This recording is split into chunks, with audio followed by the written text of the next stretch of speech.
Organiser notre quotidien et notre vie, entre guillemets, autour de notre cycle. À quel point, toi, tu le vois, cette espèce de conscience qui émerge? Eh ben, c'est-à-dire que ça fait quand même 5-6 ans qu'on en parle Mhm. maintenant sur les réseaux. Tout le monde s'est emparé de ce sujet. Je vais te donner un exemple aussi très concret. C'est chez les sportifs de haut niveau.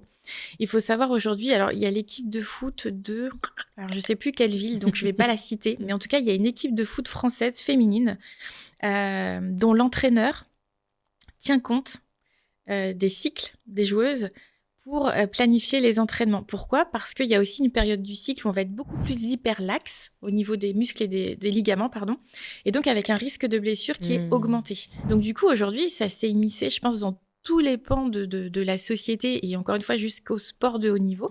Après, c'est pas toujours possible d'organiser sa vie en fonction de son cycle. Mais comme je dis toujours à mes consultantes, quand on sait qu'on arrive dans la deuxième période du cycle, avec potentiellement les règles qui arrivent en ligne de mire, c'est pas le moment de charger l'agenda, de se mettre à inviter des amis à la maison ou d'avoir trop de sorties de prévues ou d'avoir un big événement à ce moment-là. Là, c'est vraiment, on est un peu plus dans sa grotte et sa caverne à la maison, en mode cocooning. On prend soin de soi, on ralentit un peu le rythme et on essaye de planifier ça plutôt en première partie cycle, si on peut. Encore une fois, c'est pas toujours facile, mais l'idée, c'est d'en avoir conscience pour essayer, encore une fois, d'optimiser du mieux qu'on peut. Pour moi, j'avoue que quand j'ai découvert ça, parce que c'est pas inné non plus chez moi, je l'ai appris, je l'ai lu, j'ai été formée, ça a été une révélation. Et c'est d'ailleurs ça qui m'a donné envie de me spécialiser vraiment sur la santé féminine. Et je pense que c'est un truc qui a été très révélateur et c'est sans doute la chose qui m'a le plus fait l'effet waouh, mon corps est formidable et c'est un truc de fou, quoi. Vraiment. C'est ce que je trouve fou, c'est d'avoir été presque à l'aveugle autant d'années. C'est mon cas de 16 à 29 ans, mais ma mère et ma grand-mère encore plus. Je trouve ça génial qu'il y ait vraiment cette compréhension du corps de la femme aujourd'hui qui nous permet vraiment de nous connaître mieux quand même. C'est indispensable. Bah, c'est ça, c'est-à-dire que notre nature est cyclique, à la fois sur le mois, c'est-à-dire ce cycle qui revient, mais on a aussi une nature cyclique en fonction des phases de la vie d'une femme. Encore une fois, de l'adolescence à la ménopause, on va aussi traverser des cycles hormonaux. Les hormones vont commencer, notamment la progestérone va commencer à baisser à partir de 40-45 ans. Puis c'est les œstrogènes qui vont baisser et on va devoir retrouver une autre stabilité hormonale au moment de la ménopause. C'est pour ça qu'on dit que c'est une seconde adolescence, parce que on va avoir un peu les mêmes symptômes que l'adolescence. Quand on dit que les ados sont terribles, etc., c'est pas, ils le font pas exprès. C'est les hormones qui travaillent. Et comme je disais tout à l'heure, les hormones, elles régulent l'humeur, l'appétit, le corps, le physique, tout un tas de trucs. Et à la ménopause, on retrouve un peu la même chose. Mais en fait, cette nature cyclique, on l'a perdue parce qu'en fait, on en avait la connaissance depuis très longtemps. On a des comment dire, que ce soit au Moyen-Âge ou dans d'autres cultures, en Amérique du Sud, etc. On avait des femmes un peu sages-femmes qui étaient là pour accompagner les femmes avec des plantes, les tisanes, les décoctions, tout ce genre de choses. C'est des choses qu'on savait, qu'on avait repérées. Et c'est avec l'avènement finalement du médicament qu'on a perdu tout ça.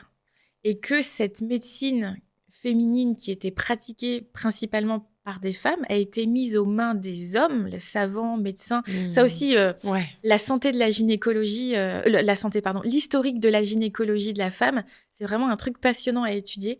Moi, j'ai appris beaucoup de choses, mais on nous a un petit peu dépossédés de ce savoir qui était 100% féminin pour le réduire à des choses très réductionnistes. Et ça, c'est dommage. Mais là, voilà, depuis 4-5 ans, les femmes se réapproprient leur corps, elles reprennent le pouvoir sur leurs hormones, sur leur cycle. Et ça, c'est génial. Et on voit d'ailleurs aujourd'hui des gynécologues qui ne croyaient pas, parce qu'on était du ressort de la croyance encore à ce moment-là, à la symptothermie, par exemple, qui est une méthode d'observation du cycle et donc de planification de grossesse et ou justement de contraception selon comment on l'utilise. Aujourd'hui, commence à s'y intéresser et il y en a quelques-uns qui en parlent sur les réseaux sociaux, alors qu'il y a encore 10 ans, on voyait ça un peu en mode « ouh là là, c'est n'importe quoi ». Mais derrière, il y a une science. Derrière, il y a, je veux dire, la progestérone, on sait qu'elle a un effet thermogène qui est celui d'augmenter la température basale et que donc, au moment de l'ovulation, juste après, notre température augmente. Et ça, c'est signe qu'il y a bien eu ovulation.